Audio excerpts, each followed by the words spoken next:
Pastor has published a book based on letters from his father, and you can get a copy of it tonight at his book signing. We're happy to welcome Gordon N. Smith, the campus pastor at Calvary Mount Carmel in Winchester. Thanks for coming in here. So glad to have you. Oh, it's great to be here. We'll reveal that you're an old friend, in fact, an old colleague who used to work here. Well, I won't call you old, but you were here a long time ago. We hope you're comfortable in the studio. Oh, yes, I love what you did with the place, man. This is nice. Gordon, it's good to see you. What is the book about?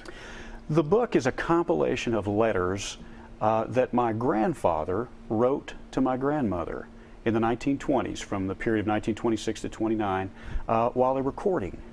Oh, how nice. And he was very poor, lived in the country, and she lived in the big city of Harrodsburg, Kentucky. The community where Harry resided was called Shaker Bend. It's down around Shakertown there, just off US 68. And it was very difficult for them to see one another, so they chose to romance one another via the post.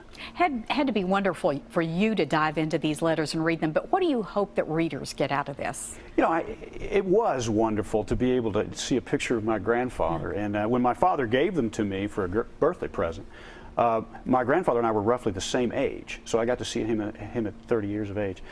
You know, I hope people, what they would glean from these letters, just in a world that is chaotic and problematic and difficult, that they would have just an opportunity to maybe stop, exhale, and discover something, just a moment of beauty in a very difficult, twisted world. At what point in reading through these letters and discovering this again and rediscovering it, did you decide this would make a book?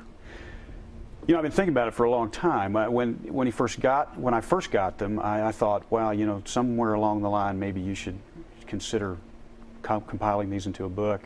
I think just my daughters, I constantly challenge my two daughters, Allison and Haley, to pursue their dreams, to follow their passions. And doggone it, they turned it around on me. And so they challenged me. They said, Dad, you really need to write that book. You know, you really should. So I thought, okay. All right, so I sat down and I revisited them and read them all and was deeply moved and touched, and the book came from there. And a book signing tonight. People have the opportunity to come on out. Yes, they do. At the Cairn on Main Street in Winchester from 6 to 8. You don't want to miss it. I tell you, come for the book, but more than that, come for the great coffee and desserts. Delicious. And the fellowship. And the fellowship. It will be wonderful. Absolutely. Gordon, thank you for coming. Appreciate it very much. Good luck with it. Yeah. Thank you.